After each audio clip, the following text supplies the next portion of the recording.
Salut ma famille, c'est Chronique Data, j'espère que vous allez bien. Alors hier j'ai parlé du match PSG Newcastle, je vous ai fait un débrief où je vous disais ce que je pensais de la prestation sur le terrain. Mais aujourd'hui je vais pas parler de ça, je vais pas parler de ce qui s'est passé justement dans ce match-là, mais plus après le match et en particulier en interview d'après-match. Parce que justement il y a une chose qui est intéressante par rapport à Mbappé pour le coup, c'est que autant au début, vraiment quand il commençait sa carrière, quand on commençait un petit peu à le connaître, et qu'on l'entendait parler, et qu'on entendait un petit peu sa communication, on était tous impressionnés par sa communication.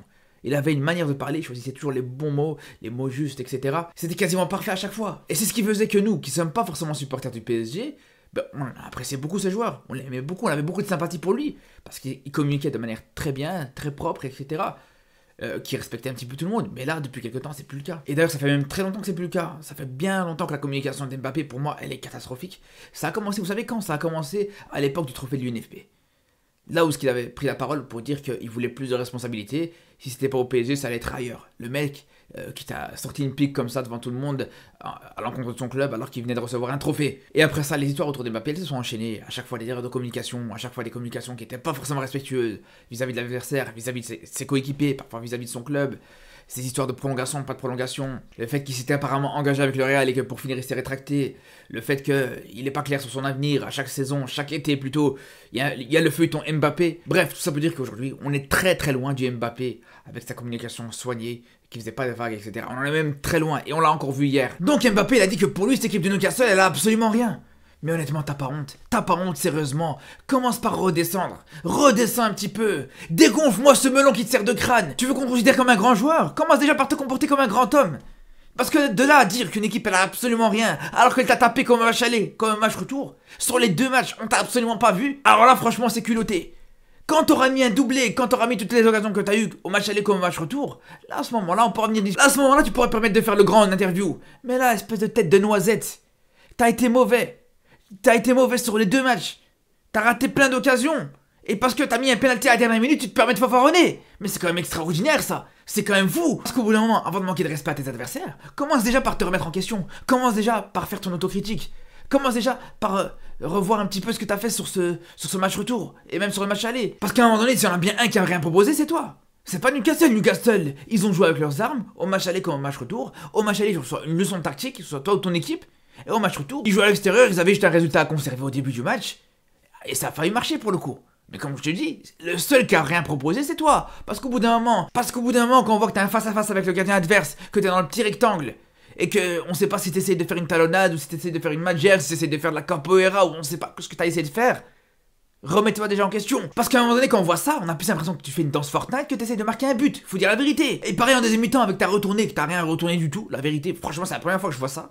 Une retournée qui va même pas dans la direction du but, qui va quasiment en touche en fait. Parce que j'en ai vu des retournées dégueulasses. Mais là, franchement, t'as fait fort. Là, je t'applaudis carrément. Parce que t'as défié les lois de la physique.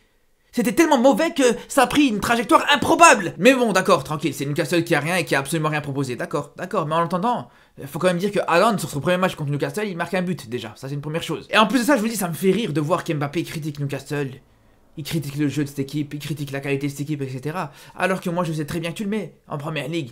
Ce mec, c'est pas l'ombre de lui-même, je vous le dis. C'est facile de parler, c'est facile d'être dans sa zone de confort en Ligue 1 tranquillement. Tu mets tes petits buts contre Reims, contre Brest et tout ça, c'est bien. Mais va faire ça en première ligue. On attend de voir ce que tu proposes en première ligue contre ce genre d'équipe comme Newcastle, ou contre ce genre d'équipe que Newcastle affronte tous les week-ends. Et bon, encore une fois, tranquille, c'est Newcastle qui a rien qui propose rien, d'accord, et pas de problème. Mais en attendant, Newcastle, encore une fois, c'est une équipe qui découvre la Ligue des Champions. Cette équipe, elle connaît pas la Ligue des Champions, elle vient de la découvrir là, alors que toi, ça fait des années que t'es là en train de tourner en rond avec cette Ligue des Champions. Chaque année, l'histoire, elle se répète, chaque année, le scénario, il se répète, un grand mercato, une grande phase de poule, un grand début de championnat, et après, on sait tout ce qui se passe au mois de mars. Alors que cette équipe de Newcastle, elle vient d'arriver en Ligue des Champions, ça fait même pas 2 ans qu'ils ont le nouveau projet avec les Saoudiens, et là, premier match, première double confrontation, 5 buts à 2 sur les 2 matchs. Et pourtant, le PSG, ils ont un projet qui est en place depuis des années, depuis l'arrivée des Qataris. Un projet justement dont c'est Mbappé à la tête du projet. Bah regardez cette tête de projet, ce qu'elle a fait sur le match aller, sur le match retour contre Newcastle. Voilà. C'est aussi simple que ça. Et venez pas me dire, ouais, mais elle a pas critiqué le club de Newcastle, mais elle a critiqué plutôt le match de Newcastle qui ont rien proposé en termes d'occasion. Parce que déjà, on connaît tous Mbappé, on sait que en termes de français, il est meilleur que nous tous. En termes de sémantique, il sait très bien ce qu'il dit. Donc s'il a dit Newcastle, ils ont rien, il a pas dit Newcastle, ils ont rien eu. C'est ça toute la différence. On va pas faire un cours de français ici, mais je pense qu'Mbappé a pas choisi cette ambiguïté par hasard. Et puis même, c'est pas grave, on va aller jusqu'au bout de la démarche. Imaginons justement qu'il avait dit pour le coup que Newcastle n'a rien eu sur ce match, que Newcastle n'a pas eu d'occasion, que Newcastle n'a pas mérité de gagner ce match parce que le PSG avait plus d'occasions, ce qui est vrai au final. En soi, le PSG a eu plus d'occasions que Newcastle, ça c'est clair. Mais le fait de venir se plaindre après un match parce que t'as dominé mais que t'as perdu ce match ou t'as pas réussi à le gagner, ça vous rappelle pas quelque chose? Ça vous rappelle pas quelque chose sérieusement, justement, qui concernait Mbappé? Ça nous rappelle tous justement ce France-Belgique. Et pour le coup, attendez, je vais dire une chose, parce qu'il y en a, ils vont me dire, ouais, non, mais tu te venges par rapport à ça, t'es pas content. Non, les gars, je vais dire une chose.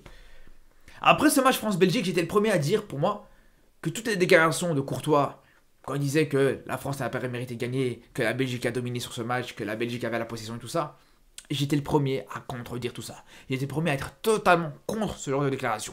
La France a gagné, pour moi, il n'y a aucune excuse là-dessus. Et c'est la même chose. Pour moi, je comprends pas comment c'est possible que Mbappé, après un match comme ça, ils viennent te dire non, mais ils ont rien proposé, mais ils ont quand même gagné. Ah, c'est bizarre. C'est bizarre. Toi, t'as jamais joué de match en équipe de France ou avec le PSG où t'as rien proposé et qu'au final t'as réussi à gagner. T'as pas fait récemment une finale de Coupe du Monde où t'as rien proposé sur 75 minutes et qu'après tu vas au tir au but. Non, et au bout d'un moment, comme il dit si bien, le football il a changé. On sait très bien que c'est pas forcément la meilleure équipe qui est sur le terrain qui gagne. On sait très bien que c'est pas forcément l'équipe qui propose le meilleur jeu dans le match qui gagne ou l'équipe qui a les meilleures individualités dans son équipe qui gagne aussi. Donc je comprends même pas comment il peut encore avoir ce genre de discours là. Surtout qu'il y a énormément de choses à critiquer dans son équipe. Et à commencer par lui, encore une fois. Après, encore une fois, si je vous dis ça, c'est pas du tout parce que j'ai quelque chose contre Mbappé et encore moins contre le PSG pour le coup. Au contraire, s'il y en a bien un, justement, qui veut que le PSG passe en huitième de finale et voire même plus loin, le plus loin possible, c'est bien moi. Je suis pas forcément un supporter du PSG, mais pour le coup, voilà, j'aimerais bien voir Hakimi aller le plus loin possible dans cette compétition. Ou en tout cas, bien sûr, jusqu'à ce qu'il tombe contre le Barça, c'est clair. Mais sinon, au-delà de ça, comme je vous dis, j'ai rien contre le PSG. C'est même pas ça le problème. Au contraire. Justement, je pense qu'il y a beaucoup de choses à améliorer dans cette équipe. Je pense que pour le coup, le PSG propose des choses intéressantes aussi. Il faut le signaler. Parce que je vous dis la vérité, pour moi, actuellement, le travail que fait Luis Enrique, il est vraiment très bon. Il fait vraiment de très belles choses. De toute façon, ça a toujours été un entraîneur que j'ai beaucoup admiré. Ça a toujours été un entraîneur que j'ai beaucoup apprécié par rapport à son style, par rapport à sa qualité, etc. Et là, on le voit, on commence à le voir au niveau du jeu, au niveau de la qualité de jeu qui est proposée. On voit clairement que là, il y a un plan de jeu qui est en place. On voit qu'il y a un projet de jeu qui est en place sur toute la saison. Avec la volonté d'avoir la possession, avec un jeu qui est vraiment très offensif, qui est vraiment très porté vers l'avant, qu'on n'a plus vu depuis très longtemps au PSG. C'était pas forcément le cas toujours avec Galtier, c'était pas le cas aussi avec Pochettino, etc. Et pour le coup, quand on voit un match comme ça de la part du PSG avec énormément d'occasions créées, c'est vraiment une très bonne chose. Ça montre encore une fois qu'il y a un plan de jeu qui est en place et que l'entraîneur travaille réellement à l'animation offensive et ça se voit directement sur le terrain. Et je vous le dis, personnellement, j'ai rien contre le PSG, j'ai rien contre Mbappé, mais c'est juste que parfois, comme vous voyez dans sa communication, personnellement, je trouve qu'il me pose problème. Surtout qu'il est loin d'être irréprochable sur le terrain. Déjà que pour moi, un joueur qui est irréprochable sur le terrain, un joueur qui est très bon, un joueur qui a rien à redire, même là, il doit faire preuve d'une certaine humilité. Mais quand, en plus de ça, t'es pas irréprochable, c'est clair que là aussi, tu dois encore faire plus preuve d'humilité. En tout cas, voilà, je vais pas m'éterniser longtemps sur ça. J'ai déjà parlé du match hier, justement, dans une vidéo où j'ai parlé en même temps du match du Barça et juste après, en fin de vidéo, du match du PSG contre Newcastle. Du coup, je vous dis à très très vite pour reparler de football et d'actualité. Donc, on se dit à très très bientôt et surtout d'ici là, prenez soin de vous.